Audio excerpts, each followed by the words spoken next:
Hello, today's episode on reawakening. Last episode, I talked about the origins of Islam. Now I want to talk about the fruit of Islam because I have read your resources. I've read them, they suck, but I have read them though. I'm not saying they suck, I say they absolutely suck. I've seen toilet paper that's better written than that, you know. So I'm going to talk about the fruit today of Islam. So measuring Muhammad. Okay, we're gonna put him up on a measuring stick. I'm gonna try to work with you here. So Matthew 7, beware of false prophets who come to you in sheep's clothing, but inwardly are ravenous wolves. You'll know them by their fruits. Do men gather grapes from the thorn bushes or figs from the thistles? Even so, every good tree bears good fruit, but a bad tree bears bad fruit. A good tree cannot bear bad fruit, or nor can a bad tree bear good fruit. Every tree that does not bear good fruit is cut down and thrown into the fire. Therefore, by your fruits you shall know them. So, we're going to measure the fruits of Islam, Mr. Muhammad himself. So, number one. So, we're going to start off here is Muhammad and Allah, they denied the resurrection. They weren't there. Neither of them were there. I mean, Allah got defeated on the cross because he is the devil. Question number two, why did Muhammad think he was possessed after getting his revelations? I'm just going to ask you a bunch of questions. So, why did he think he was possessed after he was in the cave and he was choked by the angel Gabriel? Number three, why was Muhammad wearing women's clothing as he was prophesying? Is he your first transgender prophet? I mean, he's sitting there wearing Aisha's dress as, she was supposed to be like the chosen wife. Why she was getting better treatment. So, number four, why was he drinking camel pee? Why could you sit there and drink camel pee? Number six, why did he wipe his butt with jagged rocks? And why did he murder dogs? You're supposed to murder dogs in the Quran because they're evil. Why did he say that a black man looked like Satan when they're just humans? And why did he sit there and call them raisins? Like he was racist. Why did he sit there? He had an African American slave. Well, not African American. He had African slaves. Christianity doesn't put up with slavery. It doesn't condone it by any stretch of the imagination. Why did the angel Gabriel choke him? Why is Muhammad illiterate? He can't read the Greek. He can't read the Aramaic, he can't read the Hebrew. He doesn't know anything about Christianity. And they claim authority in those subjects. But the thing is, though, he can't read. I mean, the guy can't read. And why did Muhammad... He sat there, he affirmed the Christians and the Jews that they have the correct books, and Muhammad told them to judge by them correctly. So he said that these books... The Bible doesn't allow for... The Quran tells them to go judge by the Bible, but the Bible doesn't allow for the Quran to even come in. Why was Muhammad's aorta severed as a sign of him being a false prophet? Because, his aorta was severed. I mean, that's what he said. He said, if I'm a false prophet, my aorta, may my aorta be severed, then Muhammad said his aorta is being severed. Number 13, why did Muhammad molest a 6-year-old? Why did he sit there and marry a 6-year-old, then have sex with her at 9? So, why did Muhammad rape his female captives? And another question, why does the Quran look like a 2-year-old wrote it? I could have done better in elementary school of writing the Quran. I could have physically have done better when I was 5.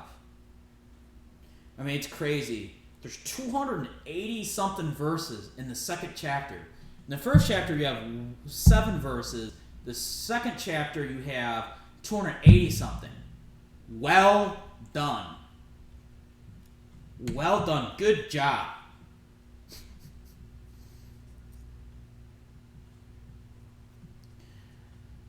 Why does Islam destroy every country that it touches? And your refugees flee to the United States, then they try to sit there to run for their lives, and only to try to ruin the United States with the stench of Islam. They bring what they did there. So do you know why your women wear the outfits that they do? It's because of Umar caught some girl going to the bathroom and told her to cover up from head to toe. Your little creepy prophet's friend there, who basically was taking order from Umar. Yeah, him. She's sitting there. So you know what they did? They said cover up from head to toe other than the eyes. So that's basically rape.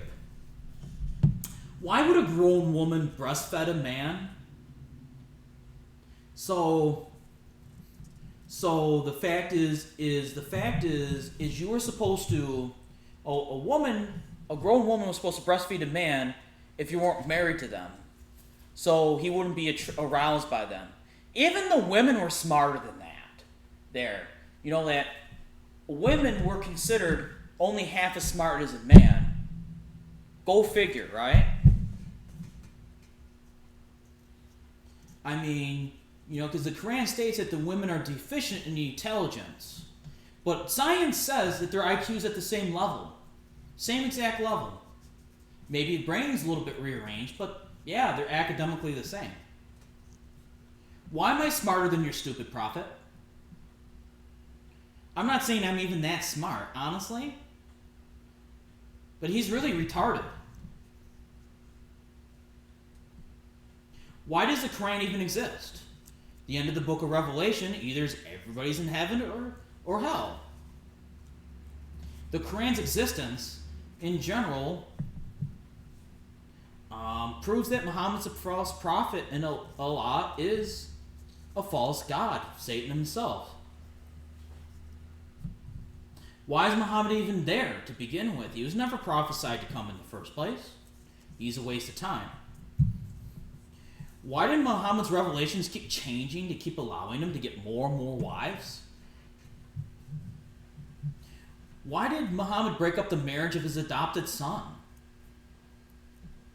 He had an adopted son, and he broke up the marriage of it because he wanted that wife because he's a whore.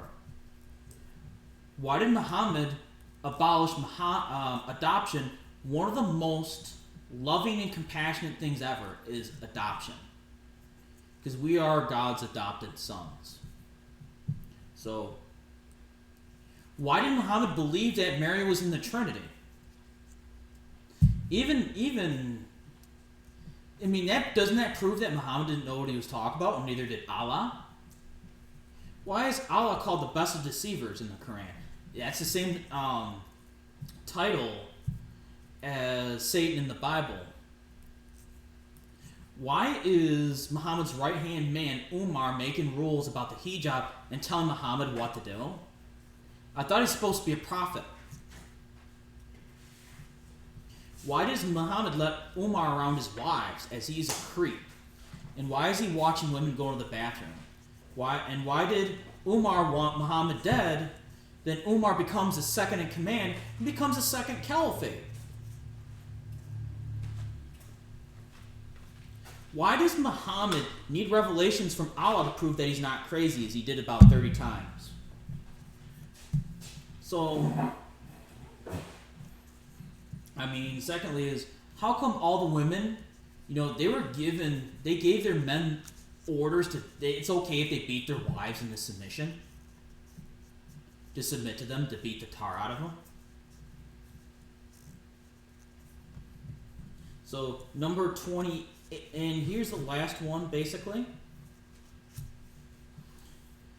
The resurrection's real, and here's your resources proving the resurrection, as there's no need for the Quran. The Epistle of Barnabas, the Epistle of Clement, the Shepherd of Hermas, Theophilus, Hippolytus, Origen, Quadratus,